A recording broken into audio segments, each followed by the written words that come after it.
بسم اللہ الرحمن الرحیم۔ السلام علیکم اسٹوڈنٹس، امید ہے آپ خیریت سے ہوں گے۔ OSP راؤنڈ 2 میں ویک 5 کے ساتھ آپ کی ٹیچر عصمت آپ سے مخاطب ہوں۔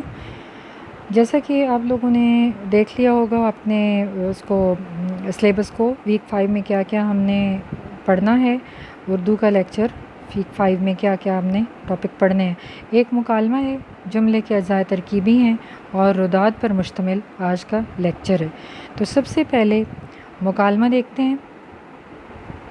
مکالمہ کہتے کسے ہیں؟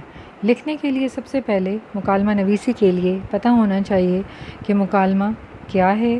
تو مکالمہ ایک دوسرے کے ساتھ بات چیت کو کہتے ہیں، ایک دوسرے تک اپنے خیالات، تاثرات اور جذبات پہنچائے جاتے ہیں مکالمے کے ذریعے، اور مکالمہ لکھتے ہوئے ایک مقرر موضوع پر لکھا جاتا ہے، اور اپنی ماہیت کے اعتبار سے یا شکل کے اعتبار سے یہ زبانی ہوتا ہے، لیکن ظاہر ہے کہ ہم لوگ اس کو تحریری شکل میں بھی لاتے ہیں، اور جو ہمارے سلیبس کا حصہ ہیں اس میں ہم لوگوں نے اس کو تحریری شکل میں لکھنا ہوتا ہے۔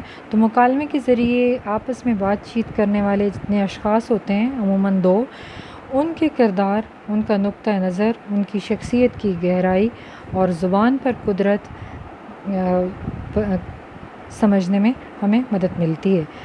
مکالمہ فطری بات چیت ہوتی ہے اور لکھا جاتا ہے، فرضی کرداروں پر مبنی ہوتا ہے، اور اس کے جتنے فرضی کردار جو 2 ہیں گفتگو کر رہے ہیں ان کو مکالمے کی شکل دی جاتی ہے، تو یہ ایک حد تک مصنوعی ہوتا ہے۔ لیکن اچھا مکالمہ وہ ہوتا ہے کہ جس میں کردار اپنی ذہنی سطح کے مطابق ایک دوسرے کے ساتھ بات کرتے ہیں۔ جب ہم مکالمہ لکھ رہے ہوتے ہیں تو ضروری ہے کہ جو کردار ہے اس کے منہ سے وہی الفاظ یا وہی مقام اور مرتبے کو مد نظر رکھتے ہوئے بلوایا جائے۔ مثال کے طور پر ایک طالب علم ہے اور وہ بول رہا ہے تو وہ کسی ٹیچر کی طرح، پروفیسر کی طرح بات نہ کرے۔ اسی طرح کوئی جیسے دکاندار کا لب و لہجہ کیا ہے، پھر کوئی بھی شاگرد ہے اس کا لب و لہجہ کیا ہے، یا اس کا مقام کیا ہے اور اس نے کس طرح کی بات چیت کرنی ہے، تو اس طرح کی باتوں کا خیال رکھا جاتا ہے جب بھی ہم مکالمہ نویسی کرتے ہیں۔ تو انداز گفتگو ایسا ہونا چاہیے کہ بات سے بات خود بخود نکلتی چلی جائے، یعنی جب ہم مکالمہ لکھ رہے ہوتے ہیں تو اس کا انداز یہ ہوتا ہے کہ ایک بات سے دوسری بات تک پہنچا جائے، اور موضوع کیونکہ ہم نے یہ سارا فرضی بیان کرنا ہوتا ہے تو اسی طرح ضروری ہے کہ باتوں کو نہ دہرایا جائے بلکہ فطری معنوں میں بات کی جائے۔ مکالمے کی جو زبان ہے روزمرہ ہے، محاورے کے مطابق ہونی چاہیے، اور مکالمے کے کردار کی شخصیت کے مطابق زبان کا انتخاب کرنا چاہیے۔ جس طرح کی شخصیت دکھائی گئی ہے اس کی زبان بھی ویسی ہی ہو۔ تو مکالمے جو عام طور پر آپ دیکھتے ہیں ڈراموں وغیرہ میں، ڈرامے اسی سے مکالمے سے بنتے ہیں، پھر ناول لکھے جاتے ہیں، افسانے لکھے جاتے ہیں، مکالمے سے ہی یہ ساری چیزیں لکھی جاتی ہیں۔ تو مکالمہ نویسی کے لیے اچھے ڈراموں کا خاص طور پر مطالعہ بھی کرنا چاہیے جو ڈرامے لکھے جاتے ہیں، تاکہ مکالمہ لکھنے کے لیے جیسے کہ آپ لوگوں کو پتہ ہے، آپ اپنی قواعد و انشاء میں آپ دیکھیں، آپ کو بک لگوائی گئی ہے قواعد و انشاء کی، جو کہ لکھنے کا طریقہ کیا ہے۔ 2 اشخاص آپس میں بات چیت کرتے ہیں، ایک کا پہلے نام لکھا جاتا ہے، تھوڑی سی اسپیس چھوڑی جاتی ہے، علامت ایک لگائی جاتی ہے، 2 نقطے ہوتے ہیں، اور پھر آگے جس شخصیت کے منہ سے بات کہلوانا ہوتی ہے وہ لکھا جاتا ہے۔ آج کا جو عنوان ہے جس پر آپ لوگوں نے خود مکالمہ لکھنا ہے اور ہمارے اس میں ویک 5 کے لیکچر میں شامل ہے، وہ ہے آپ نے لکھنا ہے استاد اور شاگرد کے درمیان ایک مکالمہ لکھنا ہے۔ ظاہر ہے کہ فرضی ہے لیکن آپ لوگوں نے اس کو خود سے بنانا ہے۔ اسلام اخلاقیات کا درس دیتا ہے، تو اسلام میں ہماری جتنی تعلیمات ہیں آپ یہ لکھ سکتے ہیں، مطلب استاد کے منہ سے آپ کہلوائیں گے، شاگرد کو سمجھا رہے ہیں، یا جس طرح بناوٹی سی ایک آپ نے کہانی سی بنانی ہے اور اس کے مکالمے تحریر کرنے ہیں کہ اسلام اخلاقیات کا درس دیتا ہے۔ اخلاقیات کے بغیر اسلام میں کچھ بھی نہیں ہے۔ اسلام کا نچوڑ جو ہے وہ اخلاقیات ہیں۔ جب تک ہم ہمارے محمد صلی اللہ علیہ وآلہ وسلم کا حوالہ آپ دے سکتے ہیں کہ محمد صلی اللہ علیہ وآلہ وسلم کی تمام اخلاقیات، ان کی جتنی زندگی ہے اسوہ حسنہ، وہ سب اخلاقیات پر مبنی ہیں، اور انہوں نے کس طرح اخلاقیات پر مبنی اپنی زندگی گزاری۔ تو اس طرح کی بہت ساری آپ باتیں لکھ سکتے ہیں، فرضی طور پر آپ نے لکھنا ہے۔ اگلا آپ لوگوں کا اس ویک کا جو عنوان ہے وہ ہے جملے کے اجزاء ترکیبی۔ جملے کی اجزائے ترکیبی کیا ہیں یا جملہ کیسے بنتا ہے، کتنے اجزاء پر مشتمل ہوتا ہے، آج یہ ہم چیزیں پڑھیں گے۔ اجزائے ترکیبی مطلب ہے کہ جز کتنے ہیں۔ تو اس کے لیے سب سے پہلے آپ لوگوں کو پتہ ہو کہ جملے دو طرح کے ہوتے ہیں، ایک جملہ ہوتا ہے اسمیہ، دوسرا جملہ ہوتا ہے جملہ فعلیہ۔ ان کے اجزاء آپ نے یاد کرنے ہیں، لکھنے ہیں۔ سب سے پہلے ہے جملہ اسمیہ، وہ جملہ جس میں مسند اور مسند الیہ دونوں اسم ہوں۔ اس جملے کے اندر دونوں اسم ہوتے ہیں۔ آگے مثال میں آپ کو سمجھاتی ہوں۔ مثال کے طور پر اسلم شریف ہے، اس جملے میں شریف اسم صفت مسند اور اسلم مسند الیہ ہے۔ ان کے اجزاء جیسے کہ آپ کو نظر آ رہے ہیں، اسم یا مبتدا۔ اب خاص طور پر اس میں مبتدا لکھا جاتا ہے، پھر کوئی بھی لفظ ان کے درمیان آ جاتا ہے پورے جملے کے تو وہ متعلق خبر ہوتا ہے۔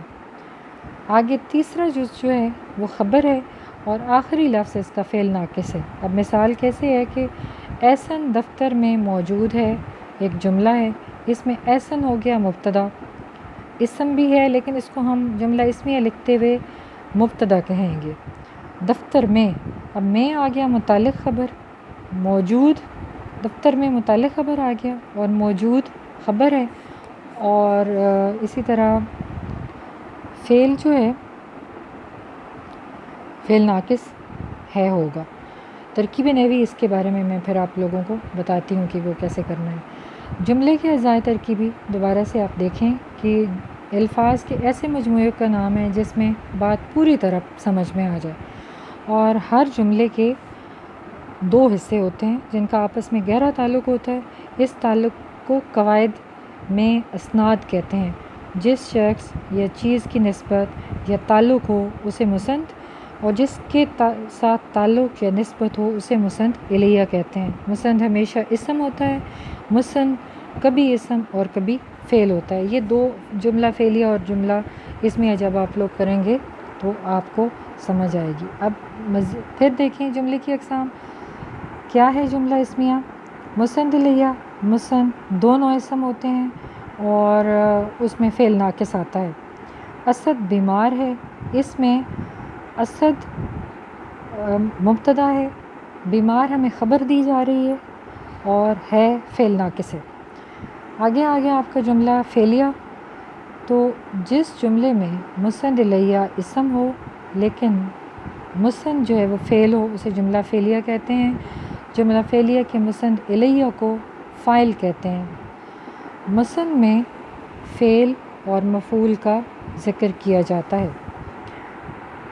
جملہ فعلیہ کے اور جملہ اسمیہ کے آپ نے اجزاء یاد کر لینے ہیں تاکہ آپ لوگوں کو ترکیب نحوی میں آسانی ہو۔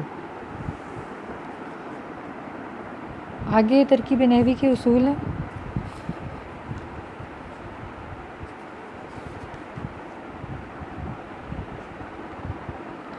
سب سے پہلے ہمیں معلوم کرنا ہوتا ہے کہ جملہ اسمیہ اور جملہ فعلیہ ہے کیا، چند ضروری باتیں ہیں۔ اور جیسے کہ میں آپ لوگوں کو بتا چکی ہوں کہ پہچان ہونی چاہیے جملہ اسمیہ اور جملہ فعلیہ کی، تب ہم جا کے ترکیب نحوی کر سکتے ہیں۔ تو پہلے پتہ ہونا چاہیے، پہچان ہونی چاہیے۔ اگر کسی جملے میں فعل ناقص ہو تو وہ جملہ اسمیہ ہوگا۔ فعل ناقص معلوم کرنے کے لیے کے بعد جملے میں مبتدا اور خبر معلوم کرنی چاہیے۔ اگر کسی جملے میں فعل ناقص کی بجائے فعل تام ہو تو وہ جملہ فعلیہ ہوگا، یعنی آخری لفظ جو ہے وہ فعل پر مبنی ہوگا تو اس میں ہم اس کو جملہ فعلیہ کہیں گے۔ فعل، فاعل، مفعول اور متعلقات فعل معلوم پہلے کرنے چاہیے۔ اگر کسی مصرعے کی یا شعر کی ترکیب نحوی کرنا ہوتی ہے تو سب سے پہلے اس کو نثر بنا لینی چاہیے۔ دوبارہ سے اب میں آپ کو سمجھا دوں کہ دونوں اجزاء جو دونوں کے جملہ فعلیہ اور اسمیہ کے آپ نے یاد کرنے ہیں، تو یہاں یہ آپ کو نظر آ رہے ہیں آپ کی آسانی کے لیے کہ جملہ اسمیہ میں مبتدا ہوتا ہے، خبر ہے، فعل ناقص ہے، یہ تین اس کے پہلے اجزاء ہیں اور یہ آپ نے یاد کرنے ہیں، تب ترکیب نحوی کی سمجھ آئے گی۔ جملہ فعلیہ میں فاعل، مفعول اور فعل ہوتا ہے اور آگے جا کے فعل تام ہے جو ہے۔ اب ایک ترکیب نحوی کرنے کے لیے ایک مثال ہے کہ شاہد اور امان حاضر تھے. اب اس میں آپ جملہ دیکھیں تو ہمیں کوئی اس میں نظر نہیں آ رہا کہ یہ کوئی کام کرنا اس میں بیان کیا گیا ہو، بلکہ ہمیں ایک طرح سے خبر دی جا رہی ہے، حاضر ہے. تو سب سے پہلے شاہد اور امان مبتدا ہیں، یعنی جو فاعل ہیں، سبجیکٹ ہے. پھر خبر، ہمیں خبر دی جا رہی ہے، وہ حاضر ہیں.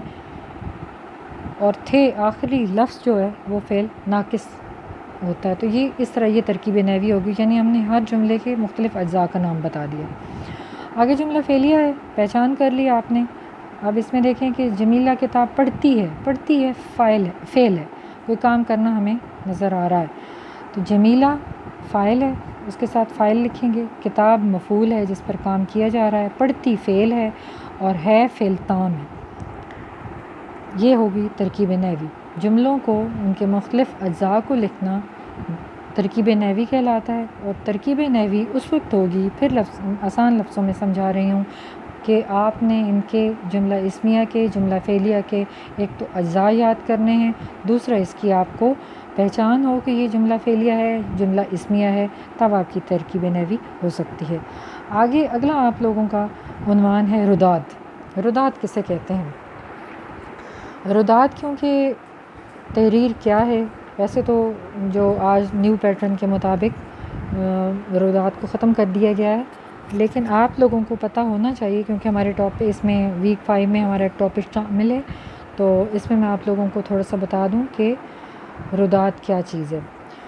جتنے بھی زندگی کے اندر معاملات ہوتے ہیں ان پر لکھنا، ان کو تحریر میں لانا.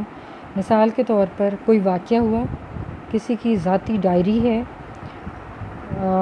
کوئی لین دین کی رسید ہے، تو اس طرح کے جو بھی لکھے جاتے ہیں وہ انسانی زندگی کے معاملات ہیں اور ان کو کہیں نہ کہیں تحریر میں لایا جاتا ہے.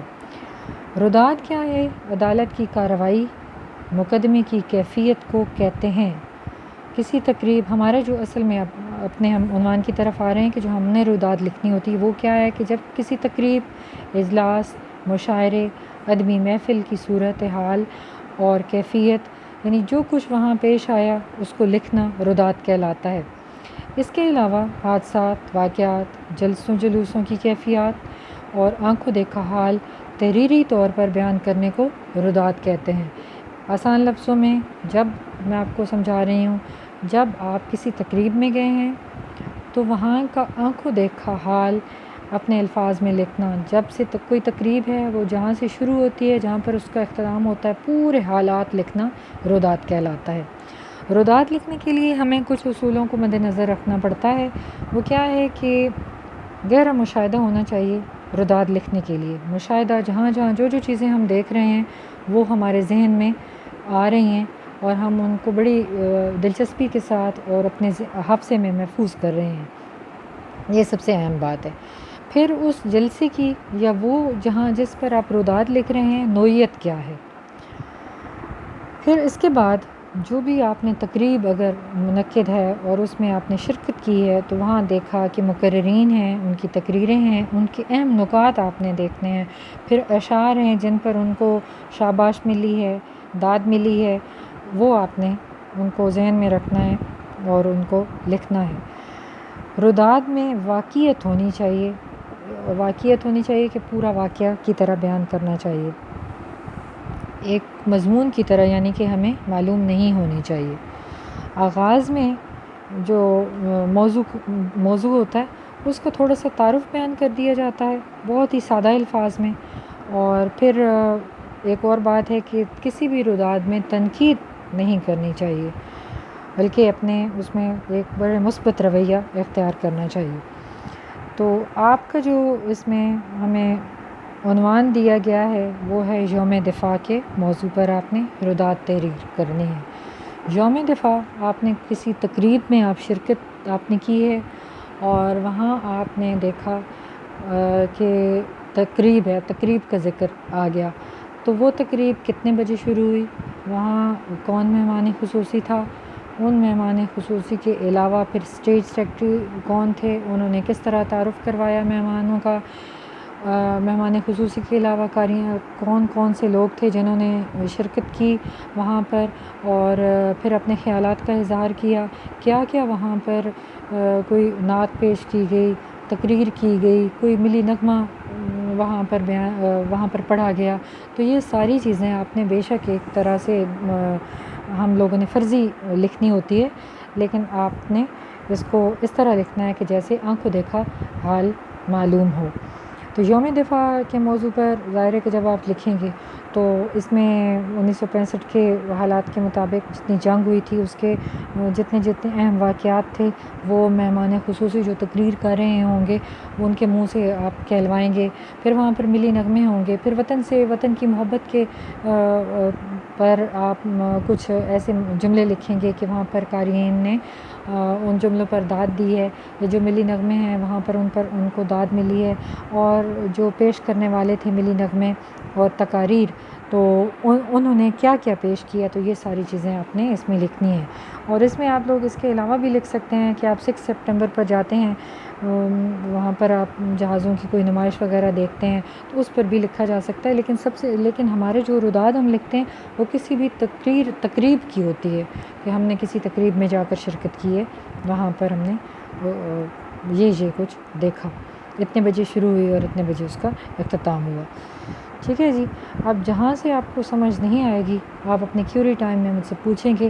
اور یہ آپ کا جو اس ویک کا کام تھا، ویک نمبر 5 کا، یہ تقریباً آپ لوگوں کا کریٹو ورک ہے، تخلیقی کام ہے، کیونکہ یہ ساری چیزیں انسین آتی ہیں اور فرضی طور پر آپ لوگوں نے روداد بھی لکھنی ہوتی ہے، مکالمہ بھی لکھنا ہوتا ہے، اور اجزائے ترکیبی وہ میں نے آپ کو سمجھا دی ہیں، اس کی آپ لوگوں نے ترکیب نوی کرنی ہوتی ہے. پھر بھی اگر آپ کو کہیں سے سمجھ نہیں آتی تو آپ اپنے کیوری ٹائم میں مجھ سے پوچھیں گے. ٹھیک ہے جی.